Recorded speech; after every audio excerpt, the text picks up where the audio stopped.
Student হিসেবে আমরা যা করতাম জুলাই মাসে গত বছর সবই মনে হচ্ছে বৃথা বৃথা হচ্ছে, সব বৃথা মনে হচ্ছে আমাদের। আর 5 তারিখের পরে সামহাউ আমরা আসলে যেরকমটা চেয়েছিলাম ঠিক সেরকমটা আমরা পাইনি। খুবই আক্ষেপ নিয়ে বলতে হয় যে এখনো সেটার বিচারের দাবি বা বিচারগুলো এখনো সেভাবে বাস্তবায়ন হয়নি। বা যে আকাঙ্ক্ষা নিয়ে মাঠে আসছিলাম আমরা স্বস্তিতেও নাই, সেই আকাঙ্ক্ষাও পূরণ হয় নাই। 5ই আগস্টের আগে দেশ একটা একাত্মবদ্ধ ছিল, সবারই একটা চাওয়া পাওয়া ছিল যে একটা কিছু আমাদের নতুন কিছু আসবে। বাট 5 তারিখের পরে সামহাউ আমরা আসলে যেরকমটা চেয়েছিলাম ঠিক সেরকমটা আমরা পাইনি। কিছু ভুল তো আছেই, রাজনৈতিক দলগুলোর বিভিন্ন রেষারেষির তোলে আসলে আমরা সাধারণ জনগণ মানে এক কথায় বলতে গেলে গ্যারাকলে পড়ে গেছে।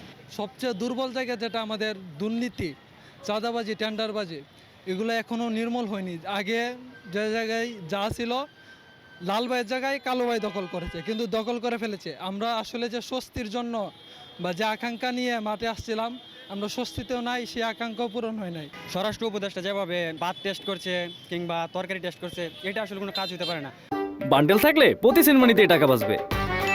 বিকাশ সেনমানি বান্ডেল কিনে জিতুন প্রতি লেনদেনে। ওনার দরকার ছিল সংস্কার করা, ঠিক আছে? তো সংস্কারটা আসলে এইভাবে টেস্ট করে হয় না। আমরা সবাই স্বার্থের কারণে একে অপরের থেকে অনেক দূরে হয়ে গেছে। মানুষের মধ্যে আর ওই ঐক্যটা নাই যেটা আমরা ওই সময় অর্জন করছিলাম। এখন আসলে অনেক কিছুই ধোঁয়াশে হয়ে গেছে, বুঝছেন? যেটা আসলে সামনে কি আনবে আমরা কেউ শিওরভাবে বলতে পারতেছি না। স্টুডেন্ট হিসেবে আমরা যা করতাম জুলাই মাসে গত বছর সবই মনে হচ্ছে বৃথা বৃথা হচ্ছে, সব বৃথা মনে হচ্ছে আমাদের। আর এনসিপি বলেন যাই বলেন, তারা নিজেদের দলের প্রচারণার জন্য নিজেদের দলের গুণগান বলতেছে। এখন দরকার ছিল যারা জনগণের জন্য কাজ করতে চায় তাদেরকে রাজপথে নেমে জনগণের কাজ করা। কীভাবে ঢাকার মধ্যে এতগুলো মানে ফিটনেসম্যান গাড়ি আছে, এগুলো তোলার ব্যাপারে কি কথা বলছে? বলে নাই। এত যানজট আছে, এগুলো নিয়ে কোনো কথা বলে নাই, কিন্তু ওরা ঢাকার মধ্যে সমাবেশ করে।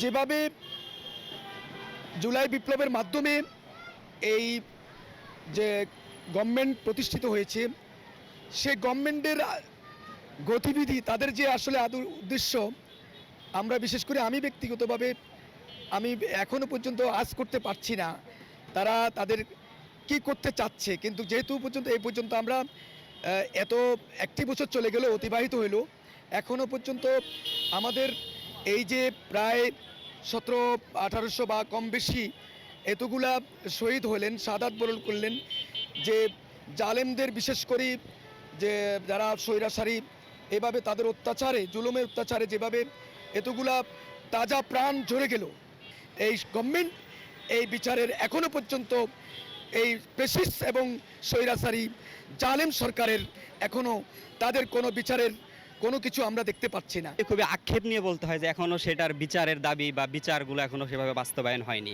কারণ যারা আমাদের অপেন্টে আমাদেরকে গুলি চালিয়েছে, সেই বিচারটা আমরা বাস্তবায়ন চাচ্ছি। মূলত যে ভাইগুলো আমাদের রক্ত দিয়ে গেছে, তো তাদের চিৎকার বা তাদের কান্না বা তাদের যে বহিঃপ্রকাশগুলো এখন আমাদের মাঝে জাগায়। আমরা চাই যে আমাদের ভাইয়ের বিচার হোক বাংলার মাটিতে, এবং এইরকম ঘটনা যাতে পরবর্তীতে না হয়, এটার একটা নজির স্বরূপ আমরা কিছু দেখতে চাই।